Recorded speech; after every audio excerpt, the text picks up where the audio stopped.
Hey guys, welcome back to my YouTube channel. ഇന്നത്തെ video നമുക്കൊരു നെയ്യപ്പത്തിൻ്റെ വീഡിയോ ആയാലോ. ഇങ്ങനെ അടിപൊളിയായിട്ടുള്ള നെയ്യപ്പം ഉണ്ടാക്കാൻ നോക്കാം. അതിന് വേണ്ടിയിട്ട് ഞാനിവിടെ പച്ചരി എടുത്തിട്ടുണ്ട് കേട്ടോ. പച്ചരി ഒരു മണിക്കൂർ കുതിരാൻ വേണ്ടി വെച്ചിട്ടുണ്ടായിരുന്നു. ഇനി അതൊന്ന് മിക്സിൻ്റെ ജാറിലിട്ടിട്ടൊന്ന് അടിച്ചെടുക്കുകയാണ്. വെള്ളം ഒഴിക്കാതെ അടിച്ചെടുക്കുക കേട്ടോ. ഇനി ആവശ്യത്തിന് മധുരത്തിന് ആവശ്യമായിട്ടുള്ള ശർക്കര ഒന്ന് ഉരുക്കിയെടുക്കാം. അതിലേക്ക് വെള്ളം ഒഴിച്ച് കൊടുത്തിട്ട് ഒന്ന് നല്ലോണം ഒന്ന് ഉരുക്കിയെടുത്തിട്ടുണ്ട്. ശർക്കര നല്ലോണം ഉരുക്കി വന്നതിന് ശേഷം ചൂടാറിയതിന് ശേഷം നമ്മൾ അരി അരച്ച മിക്സിലേക്ക് ഒഴിച്ചു കൊടുക്കാം. എന്നിട്ട് നമുക്കൊന്ന് അടിച്ചെടുക്കാം.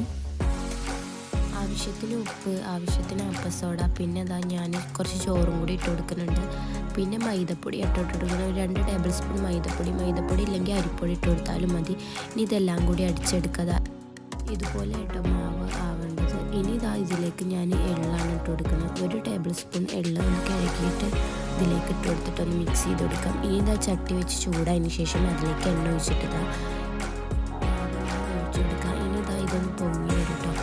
2 സൈഡും ഗോൾഡൻ കളറാകുമ്പോൾ നമുക്കൊന്ന് കോരിയെടുക്കാം. ടേസ്റ്റി ആയിട്ടുള്ള നെയ്യപ്പം അവിടെ റെഡി ആയിട്ടുണ്ട്. വീഡിയോ ഇഷ്ടപ്പെടുകയാണെങ്കിൽ ലൈക്ക് ചെയ്യുക, ഷെയർ ചെയ്യുക, സബ്സ്ക്രൈബ് ചെയ്യുക, കമൻറ്റ് ചെയ്യുക.